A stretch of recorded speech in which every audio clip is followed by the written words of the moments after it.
Welcome everybody to those in the room. Thank you for attending in the room. That's fabulous. And for those of you online, this is our weekly seminar. We moved it to a Wednesday. We had a few problems with room bookings, but I appreciate you all taking your time out today. And we've got a fabulous speaker today, Daisung Jang from University of Queensland. Had a look at your CV, it's very impressive. Lots of very good publications, and you've worked with Hillary Elfenbein, and so lots of very good researchers. Daisung's working at University of Queensland. He's going to present a paper today on the role of individual differences in negotiation planning. The format for today will be around about 40-45 minutes for the paper. And then 15 minutes question and answer afterwards. For those online, if you can type your questions, because we've got a few issues with feedback when people talk. So without further ado, I'll pass over to Daisung. Great, thank you. Good morning, everyone. Thank you for the opportunity to talk about my research. I'm going to be presenting 4 studies today of joint work with my student, Daili, who was an honours student at UQ and is hopefully applying for a PhD position later on. He's done some really great work, and I'm really excited to share what we've done together. I'm going to do something non-normative. So usually at the start of these talks, there's about 15 minutes of talking about research identity. I don't want to do that. Good. I'd like to, I'm going to push that way to the back, and we'll get to it if we have time for it.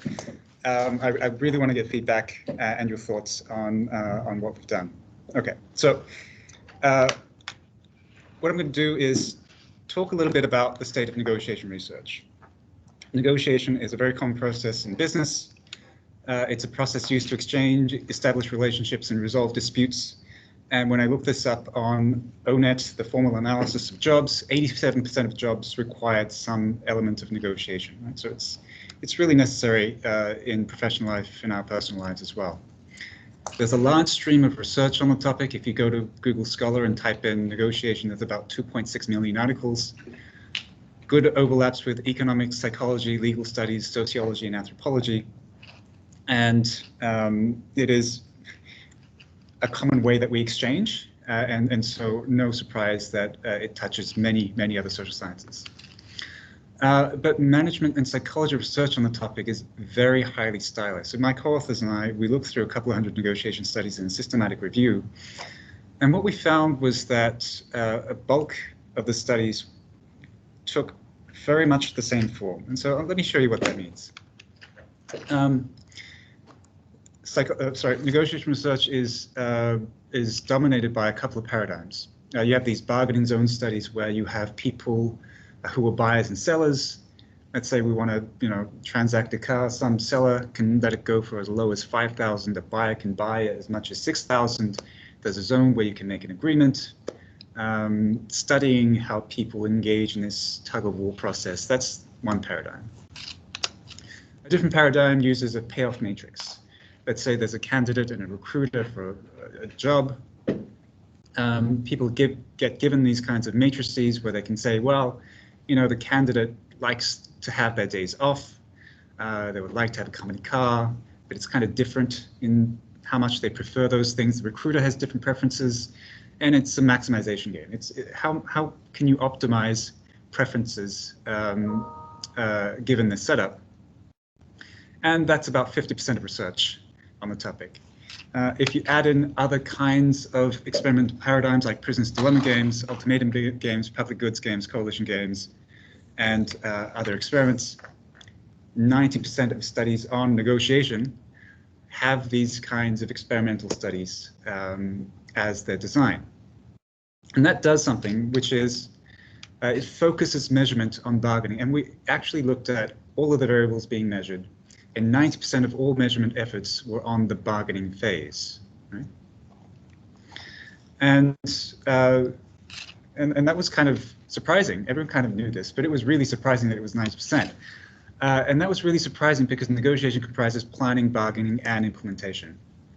And if you ask really experienced negotiators who work as diplomats, they spend about 75% of their time planning to negotiate. Like most things in life, things go better when you plan. And the best of us who negotiate spend most of their time planning and only a fraction of their time bargaining. Right? And so it seemed like we had these paradigms that were useful to us to generate research papers, and we never really let go. We go for the easy stuff. I've heard the words minimal publishable unit. If you use a dominant paradigm, you can cite someone who's done it before. It goes through the review process a whole lot easier. Personal story, but we've had a lot of trouble trying to get stuff accepted that's not the orthodox. This is also not orthodox. So what we wanted to do was to think about planning and think about how it differs from bargaining. Bargaining is, for most people, an anxiety-provoking process. People go to the car yard, or they try to negotiate over the price of a home.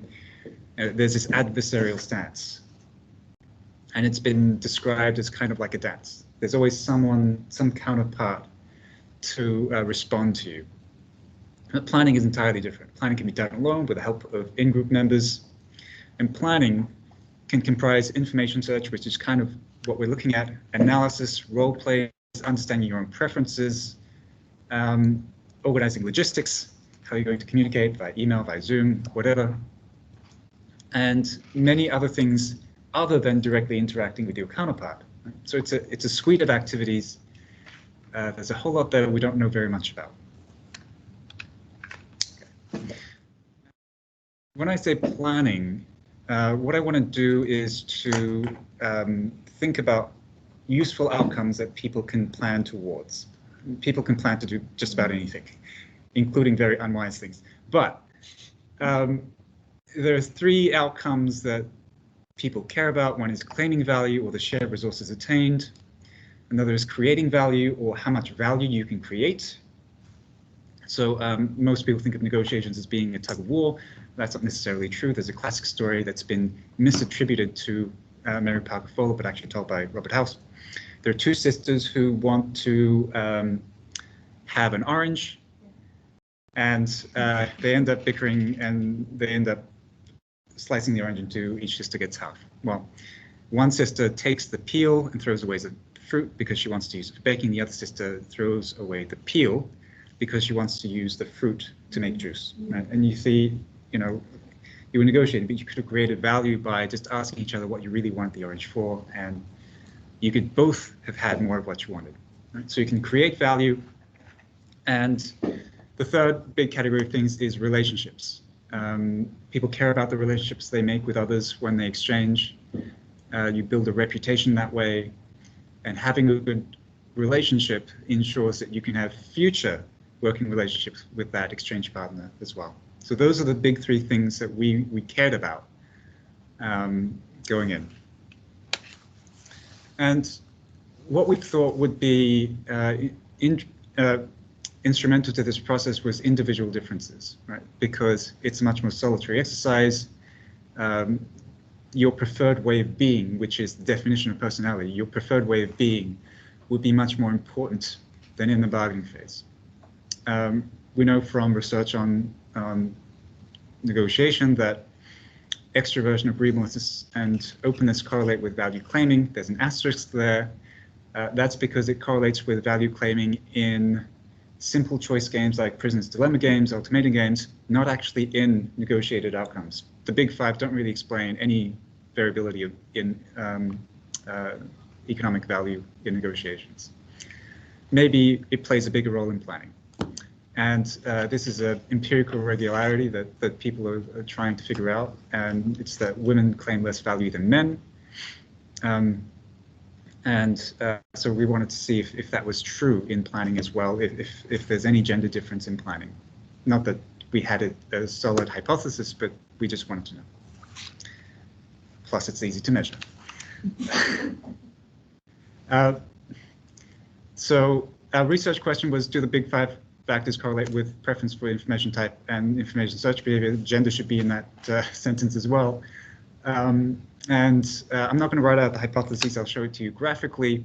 You've got the big 5 factors. I'm assuming everyone knows what the big 5 factors are, nodding heads. So how do the big 5 factors relate to these categories of information?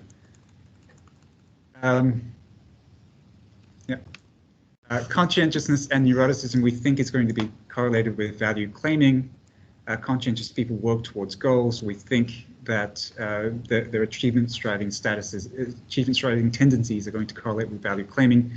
Neurotic people don't like to lose out. It was our guess. We think openness and extroversion is going to correlate with value creating. Open people are much more open to new possibilities. And extroverted people we think might be predisposed to getting more information from their surroundings. Just because they're extroverted, they like to find stuff out, more sociable. And we thought agreeableness would correlate with relationship building. People who like to get along, like to form relationships. And so we thought agreeableness would correlate with information preferences about relationship building. Gender, we had no expectations, just purely exploratory. If you detect an absence of theory, I'm not going to give you any. The big 5 factors are, dust bowl empiricism to begin with, and I'm very, very sure that this is the first study of its type, and I can't pretend that there's an elaborate theory around any of what I'm talking about. This is, if you wanted to slap the label exploratory research on this, then I'm happy with it. Maybe we'll build theory out of it. Maybe somebody else can build theory out of it, but I don't have one at this stage. Okay, so I'm going to show you 4 studies. Study 1 is going to be looking at individual differences in preference for information. When you show people information, what do they think about it? I've got studies 2, 3, and 4, and those will be looking at search behavior, what they actually look at. And studies 2, 3, and 4 are very, very similar to each other in that they vary complexity and constraint. And I'll go through all of those details in each of the studies. Okay. In study 1, what we did was to tell about 200 participants on Prolific that they were going to buy a factory. They were the CFO of a company. They're going to buy a factory next week, and they needed to direct subordinates to prioritize information search. If you're interested, we loosely based this on the case Biopharm Celltech that's available on DRC. And we said, okay, you have to direct your subordinates. They can't get everything, so you need to prioritize what they're going to get. And we wanted to see if there's a correlation between personality and gender and preference for / choice of information. And what we did was to show people this kind of Likert type scale measure, and we showed people 6 rows of information. I've only got little descriptive labels there, but we actually wrote things out in full. And one of them has to do with the value of the land, insurance value of the building, additional opportunities with this company, as in you can sell them stuff, collaboration opportunities, you can go into a joint venture, you can find out about the behavior and prior deals, and you can find out about their personality and interests with interviews with past coworkers. And these represent value claiming, value creating, and relationship information. To the participants, when the participants saw this, we randomized the rows so that it wasn't really apparent as to what we were measuring. We didn't give them those labels either, right? And then after we gave them this Likert type scale, we said, okay, you can only pick one. What would be the most important piece of information that you could pick? All right, and when we did that, most of them went for the value claiming information. So that's 57%, 18% went for the value creating information, and 25% went for the relationship information. So it's an interesting spread. It's not like there was a super dominating choice. It's not like 80% went for value claiming. So there's a good variability there. What we did next with the information was to conduct a series of regressions. And here's a table. What we did was to look at preference. So these are the Likert type scales that have been added up. The 2 items were added up for each category. And what we see is that conscientious people, neurotic people, and open people preferred the value claiming information. So two of our hypotheses supported. Neurotic people didn't want value creating information for some reason. Women preferred value creating information, and agreeable people preferred relationship information, and neurotic people preferred relationship information. So some of our hypotheses supported, and this table made some sense to us. What didn't make sense to us was the next table, which was what they actually chose as being the most important, right? And these are a series of multinomial logistic regressions. There are 3 choices, so you can't do a logit. You have to do a stacked logit. And the coefficients you see there are odds. Nothing significant, which is really kind of surprising.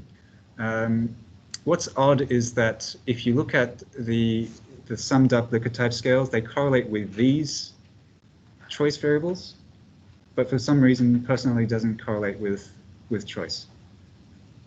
Maybe it's a weird statistical thing, maybe it isn't. I don't know. We'll have to dig deeper there. Okay, so we thought at the end of study 1, okay, we've got some supported hypotheses: conscientiousness, neuroticism, openness, predicted preference for value claiming. Women and emotionally stable people preferred value creating. Agreeableness, neuroticism predicted preference for relationship information, and nothing predicts choice of information type.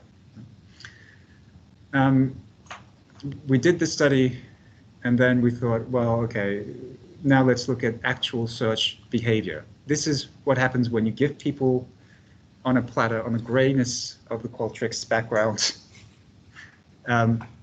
all of the possible things that they can learn. What happens if you have to tell people you actually have to search for it? And we conducted study 2, very similar setup. Participant has to choose a dossier that they're going to buy. We couldn't do exactly the same wording, just the way the paradigm works.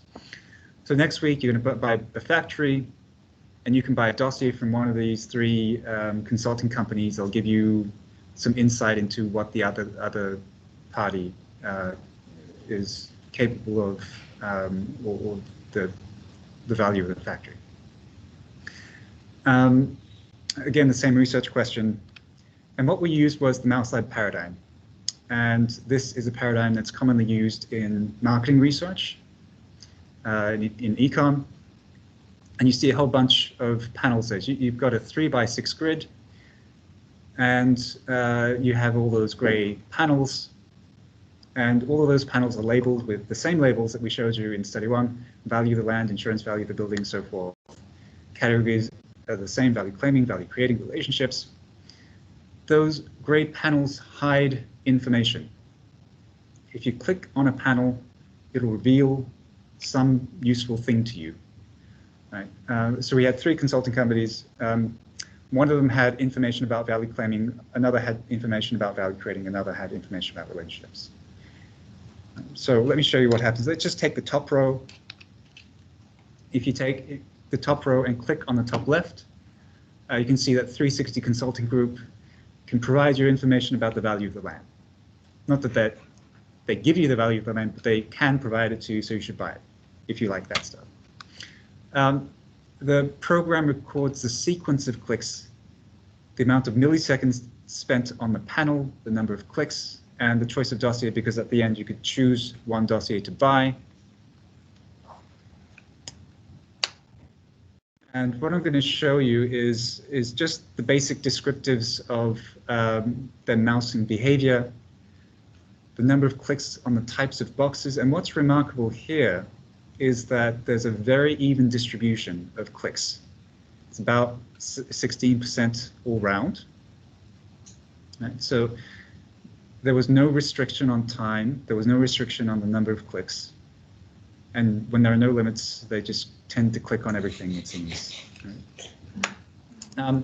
We also look at the sequence of the first 3 clicks. And we thought there might be some heuristic use. And we looked at where did they click first, second, and third. 73% of clicks were on the top left. There's no reason for it to be the top left because we randomized the rows, we randomized the columns. There's no reason to click there, but they're doing it, maybe in a systematic search kind of way. So if you look at the distribution of the first 3 clicks, 73% clicked on the top left, top middle, and top right. So about 24% of people, clicked on the top row first. Another about 5% of people went down the left column. So about 30% of the sample are deploying some kind of heuristic, not very focused. If they wanted to click on value of the land or the insurance value of the building, they weren't being very strategic about it. It'd be interesting to do that in a different culture where you don't read from left to right. Sure, yeah. Because you might find that swaps in a different culture where your starting point is always that top right instead of the top left. Sure, yeah, I'd agree. Yeah. And when we looked at what they ultimately picked, there was a shift towards preferring more relationship-focused dossiers rather than value-claiming dossiers. I don't know what to make of it.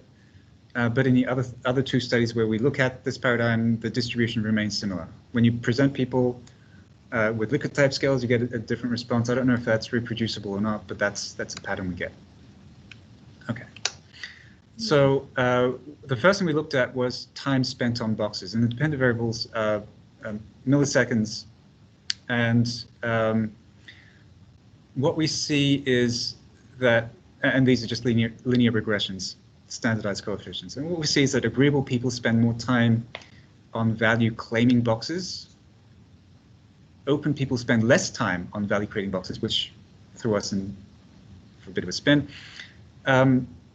Extroverted people didn't really want to see relationship-based information. If you look at total time, agreeable people spent more time on this than less agreeable people. And if you look at the agreeable row, I think that's the interpretable row. I don't know what's happening in these other rows, but if you give someone a complex task, agreeable people will comply and go along and do more of it. And you can see this in the next slide where we look at the amount of clicks. We treated those as count data. They were over dispersed, so these are negative binomial regressions. And what you see on the screen are odds. Right? So anything less than 1 is a negative correlation. Anything above 1 is a positive correlation. Extroverted people didn't really want to see value claiming information. Agreeable people marginally clicked more on value claiming information. They clicked more on value creating information. They clicked a little bit more on relationship information, not significant. Open people didn't really want to see value creating information. That goes on with a previous slide. Total clicks, there's a marginal effect here, but that's 0.0521, so I'm going to say that. I'm going to claim that one as a virtual star. Yeah, I would. And so, it goes along with the story that if you give people a complex task, agreeable people just go along. And it's not that, conscientious people do more. It's just that in a complex search task, agreeableness seems to be the persistent, indicates a persistent behavior. When we look at the choice of dossier, the open people preferred value claiming dossiers over value creating dossiers. These are multinomial logistic regressions.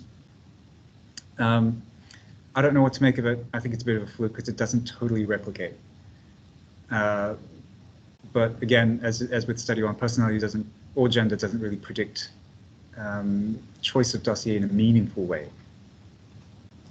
Okay, so we're really confused about what happened there. So we did study 3 to try and figure out what was going on. So that's just what I've said so far. We did study 3, which is exactly the same as study 2, except we restricted people to 6 clicks and a maximum of 5 minutes. And we imposed constraints to ensure greater care in search behavior. So if you took me to the supermarket aisle full of the lolly section, you're shaking your head like I wouldn't do that. Maria wouldn't. I'd love to, but So if you take me, so if you put me in the lolly aisle and told me you can only pick one, I would probably go for like a nice 65% dark chocolate. If that wasn't there, maybe a Twix. And the intuition here is that if people are limited, they're going to be more deliberate. Mm. That was the intuition. And if we limit people, individual differences going to be more sharper in terms of revealing itself in our analyses. But okay, so recruited again, increased power this time to about 300 people, mostly prolific sample. I'm going to give you this slide again on choice of evidence of heuristics. And what's really important to pull out here is that there isn't an even distribution. People are doing something different. That picking one piece of information within categories. So if you look at the first 2 rows of value claiming 1 is chosen 90% of the time. Value claiming 2 is chosen about half that rate. And the story is similar, even more lopsided for the other 2 categories. Value claiming 1, 2. Value 2 is 25%. Value 1 is 10%. So they're economizing. They're being deliberate. This communicates, right? And if you look at the sequence of the first 3 clicks, you don't have that whopping 73% on the top left. So it seems like they're being much more deliberate. So they go, only 6% of clicks go the first row, and nobody actually does the first column. And so it seems like they're being deliberate. The choice of dossier is about the same as in the prior study, right? What we see is something entirely different. If we look at time spent on boxes, open people, for some reason, they don't like looking at value creating boxes, and neurotic people spend less time on the task overall, but personality doesn't really predict very much, not in the sense that we'd assume. This is, again, negative binomial. We didn't do the total clicks because we gave everyone 6 clicks and people clicked about 6 times. Nothing to explain there. So nothing turns up in terms of personality or gender. And open people selected relationships over value creating. So I guess that's kind of in line, but I don't know if that's totally interpretable. I guess the bigger story here is that once you impose constraints, you also impose constraints on expressing individual differences, but their search becomes a little bit more strategic. It's just not personality. Maybe there's a different personality factor happening to influence these decisions, but it's not the big 5. That's just what I've said so far. Okay, and we're almost on time. So study 4 was to look at what happens if you simplify the search process, right? Similar to study 3, instead of a 3x6 grid, we've got a 3x3 grid, 6 clicks, 5-minute limitations as before. And we tried to see if, not so much if personality influences time spent or the number of clicks so much, but influence the choice of dossier. Because there's only so much looking you can do. This is the same slide as before, but the boxes we didn't look like, we've just blanked out. There's a fairly even distribution of clicks.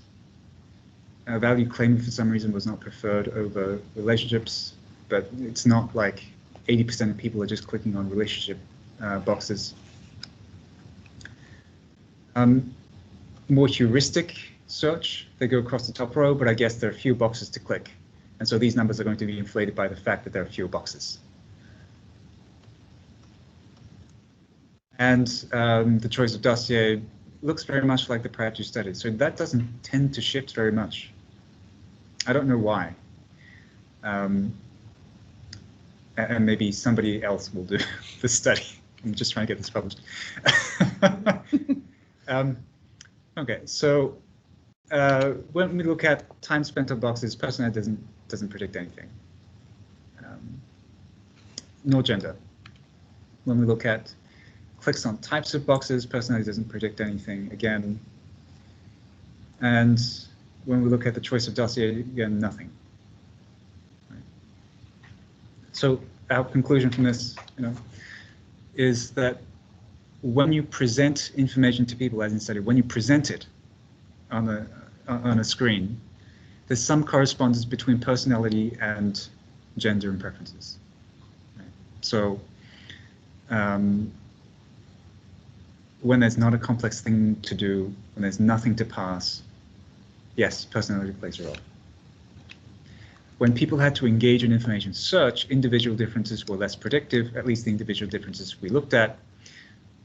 People relied on heuristics when it was complex and there were no constraints. Agreeable people to spend more time and more effort on the task. Any kind of constraint reduces expression of individual differences, and simplifying the task didn't increase expression of individual differences either. So here's my rough working story of what happens. When there's a complex search task, agreeable people tend to stick around and do more of it because you ask them to do it. Maybe if you gave a checklist, maybe a conscientious person will fill out that checklist to a greater extent than less conscientious people, but we didn't give them a checklist. And so when that information is collected and presented to someone, individual differences are much more predictive of what people prefer, but not necessarily what they ultimately predict, which is odd, but something we see in our data. I have to admit, I can't quite jump to that story just because of the way that we've set up study one. So we said director or subordinates to get this information, right? We didn't say this is information to you on a platter. So I can't quite jump to that conclusion, but I'm guessing that's what happens.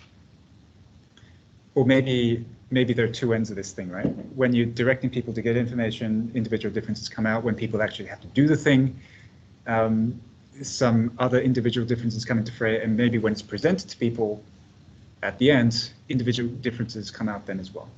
That's like the working story. If the reviewers want us to do a study 5, maybe I'll do it, but I'm not going to offer that. Please don't record that bit. No. Okay, all right. So, and one really interesting thing to note is that there's no gender difference in search behavior, right?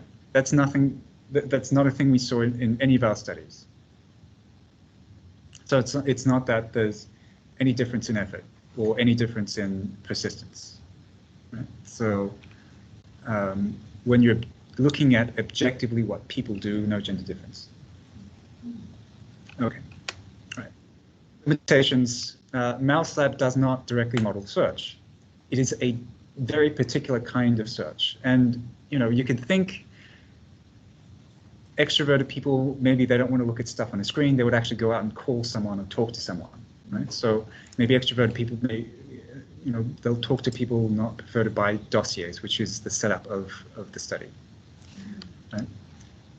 Doesn't model the full complexity of negotiation planning, right? Doesn't go into, do people think about communication via email versus Zoom versus meeting in person? Doesn't model any kind of analysis of the information. Please excuse us because I'm fairly certain this is the very first study done on this topic. Can't do everything in one study, one paper. And so we'll punt that off to other people who want to look at that, but it's not all of negotiation planning. These points here are the stuff I said in the previous slide. Big 5 and gender doesn't matter for information search, but might matter for other kinds of preparation when you're selecting information that you deem is relevant, or you're sending out other people to get information for you. maybe it matters then. Maybe other individual differences matter, need for cognition, or the dark triad. Maybe people who are psychopathic really are into finding out about the other person, so they can take advantage of them. But maybe it does matter, and maybe it is an important part of negotiation. Who knows? Maybe that's a thing that a future honors student can take up. And maybe other individual differences like cognitive ability or emotional intelligence might matter more than the big five. Right? So we've got a study, unpublishable because it's only got 100 people in it, where the interaction between cognitive ability and conscientiousness predicts negotiation outcomes. People have never really found a role for conscientiousness in negotiation for some reason. But it was the interaction between cognitive ability and conscientiousness that predicted outcomes. So it might not be just one factor, but a combination of factors. But interactions are hard. You need 16 times the sample size to adequately power an interaction. You're not going to get there with 100 people. Okay, so this is the research identity stuff that if we had time to, we can talk about, but I can stop here if you'd like, or I can... No, keep it, as in, remember that clock's a little bit fast, slow, fast, yes. fast. Yeah, that's 6 So minutes fast. feel free to finish off that. So, okay. This is other ongoing negotiation research. I'm currently trying to validate a measure of negotiation behaviors. We've had a trying time trying to get dyads of people to report on each other, but that's what we're working on. That measures what people do during planning, bargaining, and implementation, because no such measure exists. We're looking at the role of conscientiousness in negotiation outcomes, because the current literature doesn't show a correlation, but it's probably due to the paradigm. If you tell people, hey, you're a buyer and you can spend up to $6,000, there's not a lot of room for conscientiousness to shine through. You'd expect conscientious people to be better planners, maybe not after looking at our study, but you would expect it, right? So giving people these highly rigid case study kind of simulation materials, it wipes away for conscientiousness to shine through. And we do find that in a complex situation, complex scenario, it does predict negotiation outcomes. In a study with Jeff Lowenstein, we look at ways of achieving integration that's not just optimization. So there are famous studies of, and there are famous anecdotes of negotiation where integration is achieved, or efficient agreements are achieved through changing the resources that are being negotiated. So the story I told earlier about the orange, it's an optimization problem, but you have to think about the orange in a different way, right? And that's a thing that negotiation case studies don't do. They present you with either a bargaining zone situation or a matrix. And so we've got a paper under revise and resubmit status that looks at ways of doing that. Other negotiation research with some postdocs at UQ and Melbourne. We looked at the age at which children can perform trade-offs. Turns out... We want the answer now. Turns out 3-year-olds can do some kind of trade-offs. Yep, Yeah, yep, yeah. I know. I believe that. We're really astounded by this. Obviously, you don't have children. Not yet. No. So we developed this paradigm where children can selfishly take a block to make a tower so they can earn a sticker. And you could either selfishly take a block, or you can exchange a block with a Confederate and give them something that they need to complete their block as well. And it turns out that children prefer to do this kind of mutually beneficial exchange rather than selfishly take. So in that kind of structured environment, over 50% of 3-year-olds can do that. When the situation is less structured, you have to go up to the age of 5 before children feel like they can do that. We can't collect data at the museum at the moment. Maybe that will change soon. And we're also looking at the role of personality in multi-party negotiations, where we find the role of assertiveness plays a role in value claiming. Okay, and in other research, so that's the bulk of my research is in negotiations. Some other research that I'm doing, this is an eclectic mix of stuff.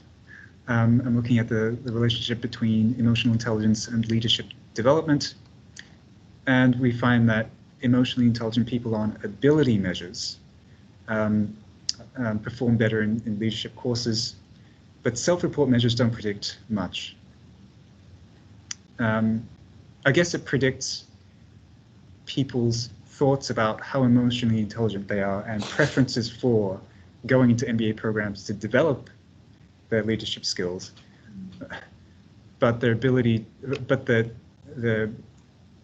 benefiting from it doesn't really depend on self-perceptions. It depends entirely on their actual abilities, and there's not really a correlation between the two.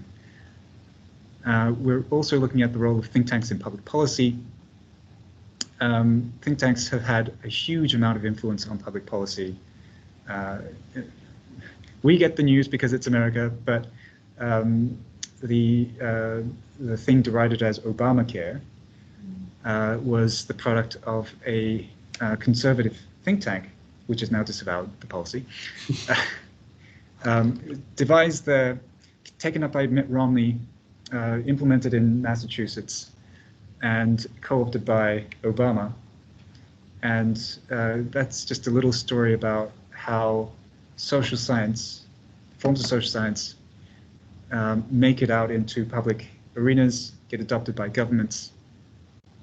And there's a sphere of influence where think tanks influence the media, they influence public policy, and we're looking at the relationships between those aspects. And think tanks are really understudied as an organization form. We tend to think of corporations, we tend to think of universities, but we don't really think of these quasi-governmental organizations. And we're also looking at the distinctiveness of business schools. We look at how distinctiveness in business school missions are impacted by AACSB accreditation tenure. The older schools aren't very distinct. The middle status schools tend to be very distinct. And we think it's got to do with trying to attract and appease stakeholders.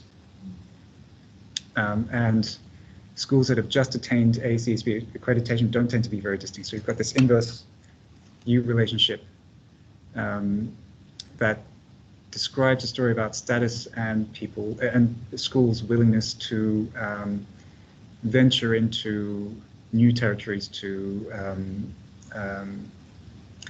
appease stakeholders, but not threaten their status within threaten their status as having AACSB accreditation. Okay. I think that's it. Fabulous.